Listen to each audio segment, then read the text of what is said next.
Hey there, I'm Cadence Kidwell, proprietress at Fuzzy Goat, and I have lots of holly jolly and goat to show you. So thank you so much for watching. You can text us at 229-236-GOAT, and you can also find everything that I'm talking about at fuzzygoatyarns.com. So our good friend of the store, Alicia, is the dyer behind Knitwise Fibers. And I went down to pick up yarn literally from bins outside her garage. So yes, they're dyed in her garage to bring back to you. So talk about shopping local. So we have, I'll start with this, Holly Jolly, which is Alicia's DK, floofy DK, which is really great for holiday items, hats. Melissa made several pairs of, I was gonna say copies, several pairs of these Sunday scuffs from these and gave them as gifts, so we don't have any to show you, but this is a really great pattern that we have linked at the Holly Jolly. So it's red, green, and then this little bit of attitude green, acid green, chartreuse green, the green that I love. Well, I love all greens. But these are really great. DK, 246 yards, softest yarn in our DK cabinet. Excellent. So we wanted to show you the Holly Jolly because it's a limited edition. We get it this time of the year and most likely won't restock in time. So you want to take a check out of those. You can also do other socks, more classic socks. That would be really fun to have also as house socks. The Church Mouse Simple Toe Up Socks is for DK, and then the Church Mouse Basic Sock also. So I'll make sure that those patterns are up. But then we are fully stocked, not for long, so depending on when you're seeing this, in Goat. This is our custom color that Alicia dyes for us. She took our brand colors and mixed them into this beautiful goat color. This does not last long.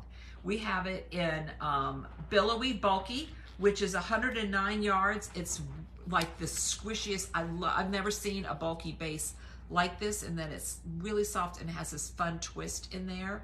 100% superwash merino, and you could make this Josie hat with it. Isn't that darling? We have other colors of the billowy bulky, which Alicia knit this up. This is Josie. And you can make one skein, and every bit of one skein will make this really cool hat. So that's the billowy bulky. Then we have the DK, Goat in the DK. Also that floofy DK like the Holly Jolly. And again, doesn't last long. This color flies out. You could make a ranunculus in the DK.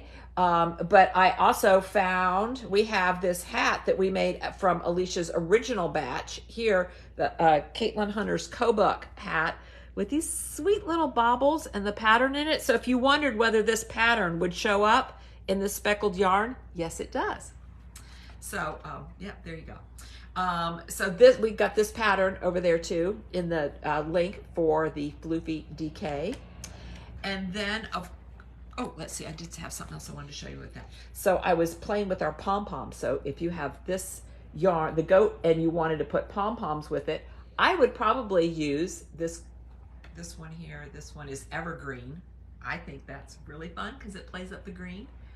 But you can also do a more classic sort here. This is buttercream with the ivory, with the brown on the edges there, and these are faux pom-poms, so no animals were hurt in doing these, and they tie on, so you could switch out. You could take them off and tie them again, tie it in a bow so you can undo the knot easily. Or I thought this one was really fun too, and this one is Campfire, and I think that goes well with it too. I just love how it's kind of the ends are different. There's got to be a name for that I don't know what it is. I really did a number on my hair, didn't I? Good thing my mom's not watching right now. Okay, and then fingering, Goat in fingering. So this is Melissa's ranunculus that she did in Goat in fingering. And we get asked this question all the time, when are we gonna get more? So right now, We have more. Yeah. Another thing that I picked up at Alicia's, took 2 trips to get all this because it took her a while in her garage to empty out before she could start the next batch, is our weekend crew kit. So we have some of Alicia's tweed, Knitwise tweed, and we kitted it up into bundles. And so we have a tweed that is similar to what Andrea Mowry is wearing in this picture, but I think actually even prettier. And this tweed is 85% merino and 15% nep, which is the little tweedy bits in there. So we have that, and we also have a few of our dungarees or bluish color left as well. So that was a very productive Knitwise run, if I say so myself, and thank you very much, Alicia. Speaking of hats, we have a few other hat kits. I don't know if I've shown you these, but they are flying out the door, so I don't want you to miss out. We have this rooftop hat. We found this from Amy at Polka Dot Sheep when we were at market, and we chose 3 different colorways. So we've got this slate blue with the white, and you make these reindeer on it, and it's got a really clear chart. My favorite of this particular group is actually the red with the white. And then we also have a nice kind of, it's hard to see with that, sorry for that crinkling, caramel color with blue reindeers on there too. So that's been a really fun kit that people have really been enjoying. And another classic that we got back in stock is the 21 color slouch hat. You get 21 colors of wool stock, and you get to make this really fun hat, and you get to decide what order you want to put them in. Look at that. I might just close my eyes and pick. How would you do it? Would you lay them all out ahead of time? Nothing wrong with that either. I just love everybody's process. Alan is here helping us put together our box of goats. And she was laughing. She was saying, does anybody just open them all up all at once? And I said, actually, some of you guys do. You do open them up because you tell us that you open them all up and you lay it all out. And then some of you put it back together so that you then open it one day at a time. Some of you save it for January. It's super fun watching how adults take charge of their own holiday fun. Also this week, not shopping local, but super important, is our African bags. We got a restock of these, and I love these bags for many reasons. One, it's a small weaving group across Africa, and so it's ethical, has a transparent story. They share all our values. These weaving cooperatives empower the women to support their families. All of those things are really great, but if I didn't also love the bag, I wouldn't be able to tell the story. And what I love about these bags is they are made from recycled sweaters, so they're soft. You know how sometimes you get these bags and they're beautiful? And I have super sensitive skin. So, and then they scratch your arm and they rip up your clothes. Well, these don't do that because you kind of squish it a little bit, and they're made from recycled sweaters. And so each one is different. So there isn't like, oh, I want this one or that one. Each one is different. And then we have the bags with the leather handles.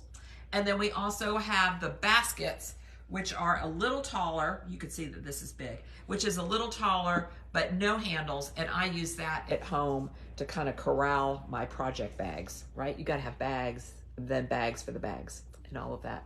So I did not go and get these out of the back of somebody's garage, but we're super proud to carry those African bags. All right, let's talk about what I'm wearing, and then I'm going to talk about my current project. So what I'm wearing is my Hakuji and Manos fingering. I'm going to stand up so you can see how the yarns change and all of that. It is meant for a lace, so mine is a little sturdier than it was intended in the picture. And I like that. I love the way it is. I love that it's chilly several days in a row. It might get too hot today, but I'm still pretending. And so I get to choose from lots of my sweaters right now. So I was very excited that I get to wear this. I think I'm going to actually knit this again in a lace the way it's intended, because that would be, I think, a fun thing to have as well. I brought over the colors that we have. I used 3 skeins, and so these super fun colors of Monos Fino. We also have enough to make the sweater because it has a lot of yardage in it. It has 495 yards. This color would be really pretty. Not necessarily on me, but many of you. This one is exquisite.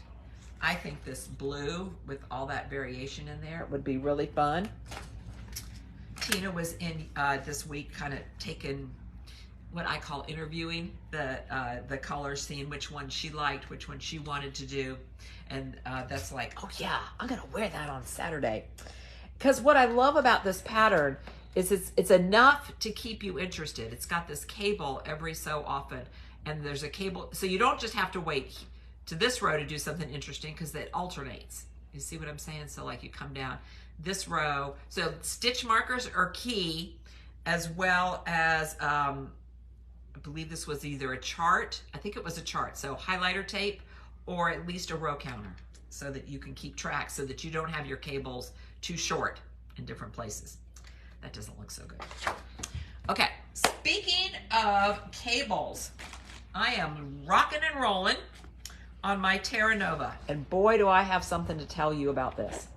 All right, lots of good things, and then like, okay, so here's my Terranova. I'm doing it in Sweet Georgia yarn. It, DK, it will have sleeves, top down. Love the cable coming off the raglan and then going down the side. Look how fun that is. It keeps you you very engaged, because every 6 rows you're doing that cable. I am loving it. I love the yarn. I've learned that I'm still not quite making sweaters that fit as well as Melissa's. So I did my gauge swatch and I did all that and I chose a size, and then I got going, and then I was like, I think this might still be a little bit too big. Once I get going in my knitting, it's different than in my swatch. Even though I did do my swatch in the round. So I measured, I did my gauge also I had this much going on, and I was like, I think I need to go down a size. So that was a great time to do it, because now I'm gonna go down a size, and all it means is I have, look, according to this pattern, I only have like 1 extra stitch here in the front section and the back section. That's no big deal, because I know I'm not gonna need to go down in my arms. I usually need to go up in my arms. And so it meant that I didn't keep doing as many increases going across as I had originally planned. And I think it's going to be great. I super excited about, and also that keeps you going is because you're going to want to do this bottom part down here. So the bottom part in the front, I finished my front.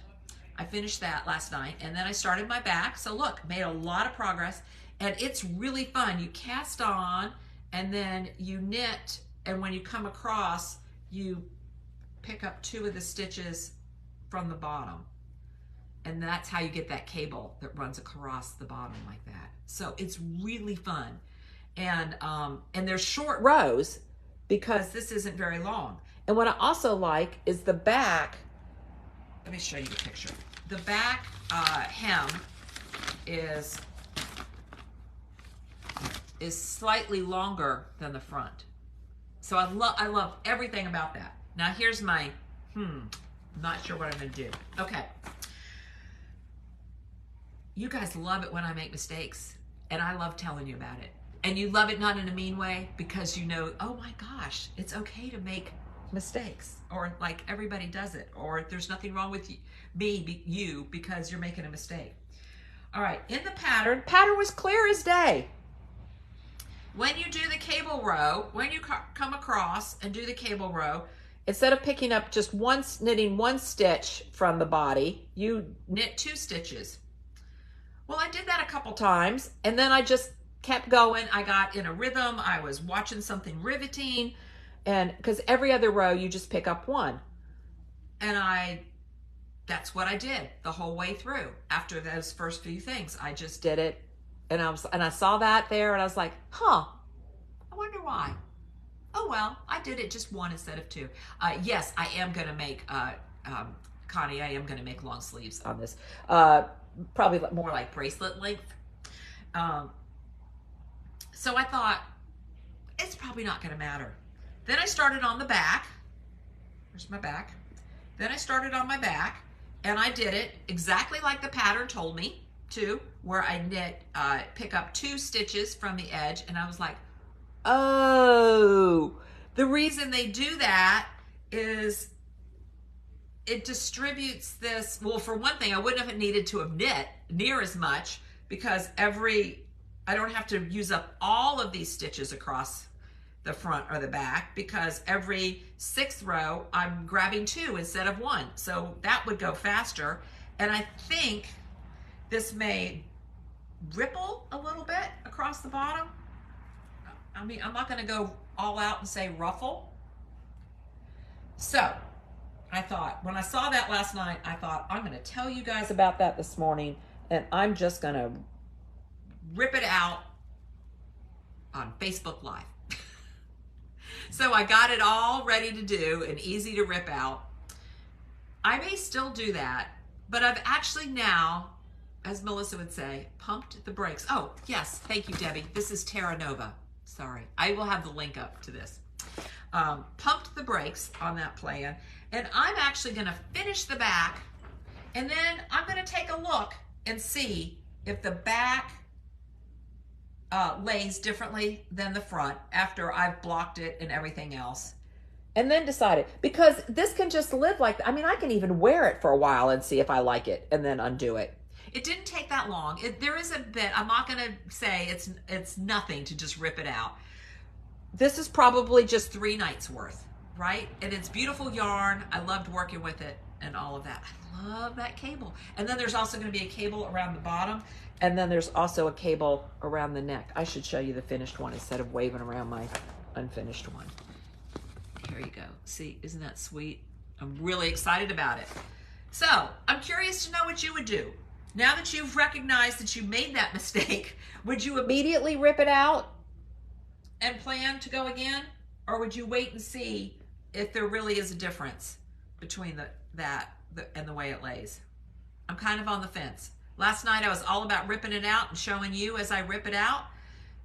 This morning I'm thinking maybe I'll wait to the back. I might even wear it well, probably I'll want to wear it, because then it'll be chilly and I'll want to get it on and start wearing it. But yeah, so I had lots of things to talk to you about today. I'm gonna make sure I get those. Yeah, Eileen's gonna wait and see. I agree. There's also probably by the time wait and see happens, there'll be so many other things in my queue. I would not, and look, Mavis isn't gonna do it. Renee's not gonna do it. Deborah says I might block it out. Sherry says she'd rip it out. So I just love all that. Virginia, yes, I wanna make sure it's flattering and lays flatter. So that's one of the things I'm going to see. But you know, I just love that I have all of you that I can talk to about this, because I know you, like me, your family and your friends that aren't knitters are like, what? Who cares? What are you talking about? But you know what I'm talking about. I'm going to make sure that I get those links up so that you can do... I'm sorry, I got 2 things at one time. So that you can get all that goat and holly jolly. And these are also the other colors of Sweet Georgia that you could do it in, and more. And I also think the sweater that I'm doing now would be exquisite in this Madeline Tosh as well. Let's see, and Nancy says she would wait, that taking it out is a mess. Yeah, this is a nice perky yarn, so I'm not too worried about not being able to grab all those when I rip it out. So yes. And Rita says she'd frog because it's more knitting with luscious yarn. I probably say once a day to somebody, that's why we knit with yarn we love. All right, on that note, I'm going to go make sure I have the links so that you guys can get some of this yarn that you love. Thank you very much.